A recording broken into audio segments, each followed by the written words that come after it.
സംവിധാനത്തെക്കുറിച്ച് വിയറ്റ്നാമുമായി ചർച്ച നടത്തി India. BrahMos missile സംവിധാനം വിൽക്കുന്നത് സംബന്ധിച്ച് വിയറ്റ്നാമുമായി ചർച്ച നടത്തിയതായി ഇന്ത്യ സ്ഥിരീകരിച്ചു. വിയറ്റ്നാം ജനറൽ സെക്രട്ടറിയും പ്രസിഡന്റ് ടോ ലോംസും പ്രധാനമന്ത്രി നരേന്ദ്രമോദിയുടെ ഇന്ത്യ സന്ദർശന വേളയിൽ നടത്തിയ ഉന്നതതല കൂടിക്കാഴ്ചയുടെ പശ്ചാത്തലത്തിലാണ് ഇത്. ഇന്ത്യയും റഷ്യയും സംയുക്തമായാണ് ബ്രഹ്മോസ് മിസൈലുകൾ വികസിപ്പിക്കുന്നത്. ഇന്ത്യ നേരത്തെ സൂപ്പർസോണിക് ക്രൂയിസ് മിസൈലുകൾ ഫിലിപ്പീൻസിന് വിറ്റിരുന്നു. 2026 മാർച്ചിൽ ഇന്തോനേഷ്യയുമായും ഒരു കരാറിൽ ഒപ്പുവെച്ചു. വിയറ്റ്നാമുമായുള്ള കരാറിന് ഏകദേശം 60 ബില്യൺ രൂപയുടെ മൂല്യമുണ്ടാകുമെന്ന് റോയിട്ടേഴ്സ് റിപ്പോർട്ട് ചെയ്യുന്നു. ഇതിൽ പരിശീലനവും ലോജിസ്റ്റിക്കൽ പിന്തുണയും ഉൾപ്പെടുന്നു. ജിയോ പൊളിറ്റിക്കൽ വിദഗ്ധരുടെ അഭിപ്രായത്തിൽ ഇൻഡോ പസഫിക് മേഖലയിൽ സ്ഥിരത ഉറപ്പാക്കുന്നതിനുള്ള തന്ത്രത്തിന്റെ ഒരു പ്രധാന ഭാഗമായി ഇന്ത്യ വിയറ്റ്നാമിനെ കണക്കാക്കുന്നുണ്ട്.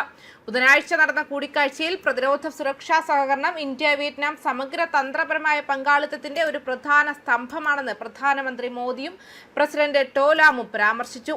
വിയറ്റ്നാമിന് ഇന്ത്യ നൽകിയ പ്രതിരോധ വായ്പാ രേഖകൾ നടപ്പിലാക്കുന്നതിലെ സ്ഥിരമായ പുരോഗതിയെ നേതാക്കൾ സ്വാഗതം ചെയ്തു. ഇത് വിയറ്റ്നാമിന്റെ പ്രതിരോധ ശേഷി ശക്തിപ്പെടുത്തുന്നതിനും ഉഭയകക്ഷി പ്രതിരോധ സഹകരണം മുന്നോട്ട് കൊണ്ടുപോകുന്നതിനും കാരണമായി. പരസ്പര ലോജിസ്റ്റിക്സ് പിന്തുണ കരാർ, അന്തർവാഹിനി തിരയിൽ രക്ഷാപ്രവർത്തന പിന്തുണ സഹകരണം എന്നിവയെക്കുറിച്ചുള്ള കരാർ, പ്രതിരോധ വ്യാവസായിക സഹകരണം ശക്തിപ്പെടുത്തുന്നതിനുള്ള കത്ത് എന്നിവയുൾപ്പെടെയുള്ള ഉഭയകക്ഷി പ്രതിരോധ കരാറുകൾ നടപ്പിലാക്കുന്നതിൽ നേതാക്കൾ സംതൃപ്തി പ്രകടിപ്പിച്ചു. 2030 പ്രതിരോധ പങ്കാളിത്തത്തിനായുള്ള സംയുക്ത ദർശന പ്രസ്താവനയ്ക്ക് കീഴിൽ ഇരുപക്ഷവും പ്രതിരോധ ബന്ധങ്ങൾ മുന്നോട്ട് കൊണ്ടുപോകുന്നു.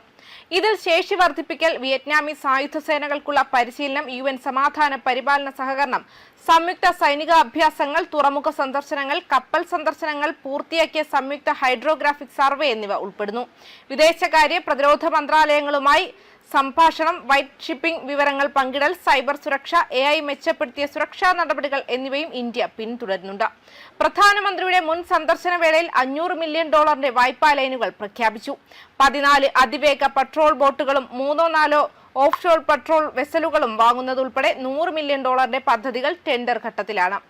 ഈ LOCയുടെ അടുത്ത ഘട്ടത്തെ പിന്തുണയ്ക്കുന്നതിന് $200 മില്യൺ കൂടി നൽകും. അവസരങ്ങൾ പര്യവേക്ഷണം ചെയ്യുന്നതിനായി ഇന്ത്യൻ പ്രതിരോധ നിർമ്മാതാക്കൾ അടുത്തിടെ വിയറ്റ്നാം സന്ദർശിച്ചു. ഭീകരവാദം, രാജ്യാന്തര കുറ്റകൃത്യങ്ങൾ, കള്ളപ്പണം വെളുപ്പിക്കൽ, ഓൺലൈൻ തട്ടിപ്പുകൾ എന്നിവയുടെ വർദ്ധിച്ചുവരുന്ന ഭീഷണികൾ ഇരു നേതാക്കളും അംഗീകരിച്ചു. ഭീകരവിരുദ്ധ സഹകരണത്തിന് വിയറ്റ്നാമിന്റെ പിന്തുണ പ്രസിഡന്റ് ടോം ലാം അറിയിച്ചു. പഹൽഗാം ആക്രമണത്തെ തുടർന്ന് വിയറ്റ്നാമിന്റെ ശക്തമായ പിന്തുണയ്ക്ക് പ്രധാനമന്ത്രി മോദി നന്ദി പറയുകയും ചെയ്തു.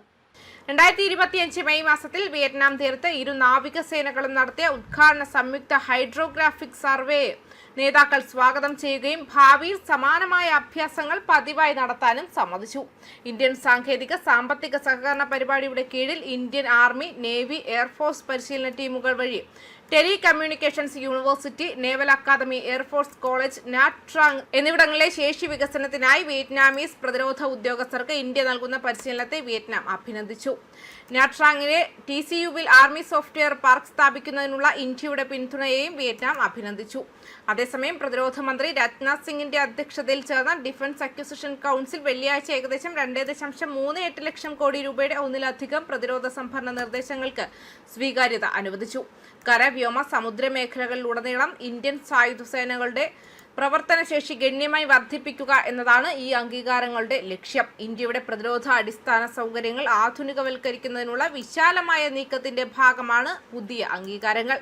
2025-26 സാമ്പത്തിക വർഷത്തിൽ 6.73 ലക്ഷം കോടി മൂല്യമുള്ള 55 നിർദ്ദേശങ്ങൾക്ക് അനുമതി ലഭിച്ചു. ഈ സാമ്പത്തിക വർഷം 2.28 ലക്ഷം കോടി മൂല്യമുള്ള 503 നിർദ്ദേശങ്ങൾക്കുള്ള മൂലധന സംഭരണ കരാറുകൾ ഒപ്പുവയ്ക്കുകയും ചെയ്തു. ന്യൂസ് ഡെസ്ക് കർമ്മ ന്യൂസ്.